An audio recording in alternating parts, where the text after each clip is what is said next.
morning po, Sir Will Lipat at dito po tayo ma-aksyon sa may lugar ni Magdalena Bayos. Ito po ay pupuntahan po natin upang mahingan po natin siya ng interview at kung ano po ang hinihingi niya sa ating tulong sa Team Ruel Lipat. Dito po yung kanilang kabahayan dito sa may looban na tinatawag. So, puntahan po natin si Magdalena Bayos at meron daw pong pangyayari na nabalian ng kanyang anak at siya po humingi ng tulong during live kay Sir Ruel Lipat. Kaya let's go, samahan niyo po ako. At bago po ang lahat ng yan ay shoutout muna tayo sa ating buong team Ruel Lipat, pangunguna po ni Sir Ruel Lipat, ni Ma'am Luz Lipat, ni Kate Lipan, Sir Joroy Lipat, si Percy Mix Vlog, Heart of Olonga po, May 17 Ilocana, Kabady Mar, Delio TV, Christy Alporte, at marami pa pong iba. Kaya naman, let's go and maglakad-lakad papunta kay Magdalena Bayos. Samahan niyo po ako. Ito po muli, Dong Tigidong, para po sa pagtulong ng Team Ruel Lipat dito po sa bahay ng Magdalena.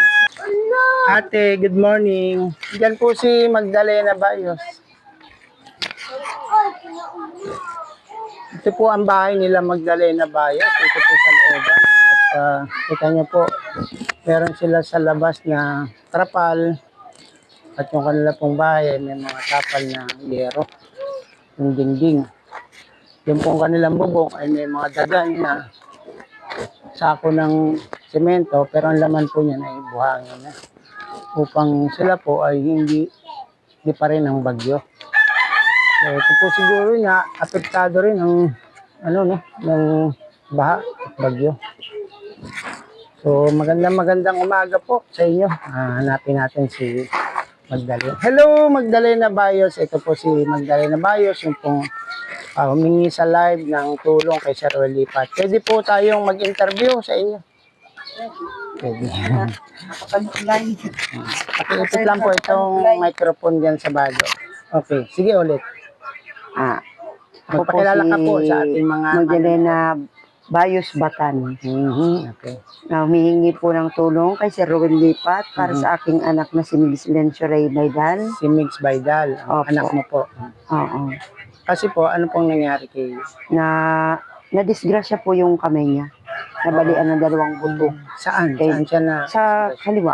Kaliwang Paanong pangyayari? Pwede mo bang ikwento sa amin? Yung sumasayaw po siya na biglang na tipalok. Iwan ko yung sumasayaw saang lugar? Sa doon po school? sa may elementary school. Elementary school? Oo. Sa school. Sa stage ba? Nahulog sa stage? Hindi po. Doon sila sa Sa ground lang? Oo. Kinuwento sa'yo ni baby mo? Opo. Tapos, natipalok. Anong nangyari doon sa kamay? Yun ang naidagan niya. Oo, pumunta kami doon sa sa RMC muna. Kala ko, lang, bali lang. Pagkatapos doon, sabi nung X-ray, putol nga yung dalawang buto. Pumunta naman kami doon sa BMC. BMC na. Pagkatapos doon, inano muna siya. Ginamot naman siya. Tapos, kung hindi daw babalik yung buto, kasi yung isa, pag ganyan na siya, yung isa ganito pa po. Hindi pa siya Oo. Kaya, sabi ng doktor, kailangan i-stainless daw. Tapos, kami ang bibili ng stainless. Worth 70K daw yun. Yung sa hospital, walang babayaran. Sa operasyon, walang babayaran. Yung stainless lang ang kailangan na anuhan. Kaya lang 70K. Na-contact nyo yung supplier ng stainless. Mahal pala. Mahal, opo. Dalawa po kasi yun. Hindi lang isa. Okay. Kailangan dalawa talaga. So, anong naging desisyon nyo? Pag-iipunan nyo ba yung 70K? Tinatry muna nga namin doon. Na ako. May na nga akong pera ngayon. Naka 12,000 na po ako. Tapos, kaunti na lang yung ko. Iniipon-ipon na makapunta kami doon na makaliko ng 21K. Yun na ang ko.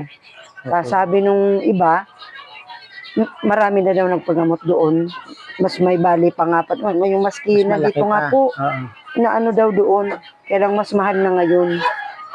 Okay, so pwede kong matanong anong trabaho ni Mr.? Scrabble Nagtitinda siya, food vendor. So vendors po siya. Opo. So okay naman ang kita niya sa isang araw. Nakakamagkano. Minsan okay, minsan hindi. Anong average ng kita niya? Minsan 2.5, ganyan, sa isang 5, na yun. So ilang ang mga anak mo na sinusuportahan niya? Marami Kayo, sila. marami kayo dito. Oo. At yung mga apo ko, Ikaw, may trabaho ka? meron din, barangay health worker. Okay, barangay health worker po. Sir Ruel Lipat, si Magdalena. Pero magkano ang sahod ng barangay health worker? 150 sa buwan. 150. Oh, maliit lang.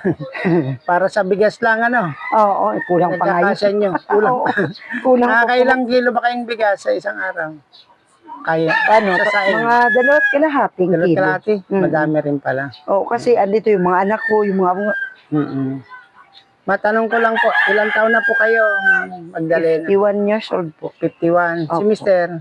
52. 52. Okay, so sila po ay 51 and 52. Hindi pa sila senior, wala pa Hindi naman. pa. Malayo pa. Kaya lang si Mrs. ay, kayo po may trabaho bilang health worker, kaya lang hindi sapat. Pati si Mister hindi sapat. Kaya humingi po siya ng tulong sa ating Team Roy Lipat, sir. At kung ano po maidadagdag natin dito kay Ma'am Magdalena ay tatanggapin naman natin ng maluwag sa dibdib. Ayan. Nung nakaraan po nag-live, nakakit ba kayo? Kasi hindi ako Opo. nakausap ko po kayo siya. Opo. sa live.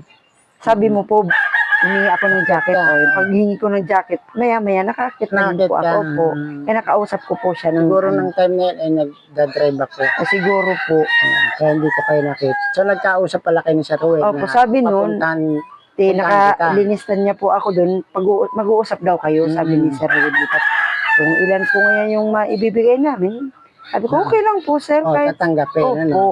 Basta makaano lang po nang makadagdag din sa iniipon ko. Pasalamat po na sabi ko, pasalamat ko po yun pag kung matutulungan niyo po ako.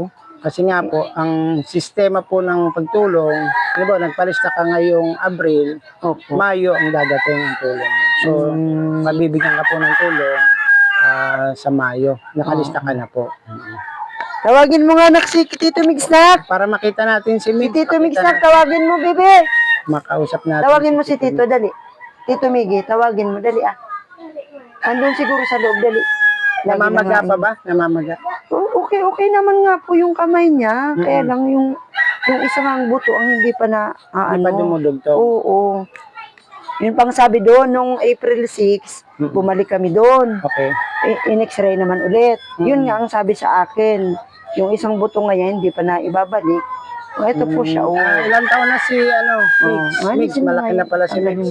Anong grade na si Migs? Grade 8 na po siya ngayon. Kaya ayaw nga din tumigil niya kasi. Dito na siya sa annex, Oo, mahuhuli siya ng Oo, malapit na pati ang pasukan, Kaya gusto ko na nga siyang maidad. Sabi ko nga, kahit online lang. Sa bagay ngayon, bakasyon, maayos na yan. Oo, sabi ko, bago magpasukan na. Ano mo nga anak? Ilapit-lapit mo nga. Nakasemento pa ngayon Opo. Saan yan semento? Dito sa BMC. Opo, BMC siya. Okay. Dito yung bali niya, Dito sa may nakita natin sa x-ray pinadala.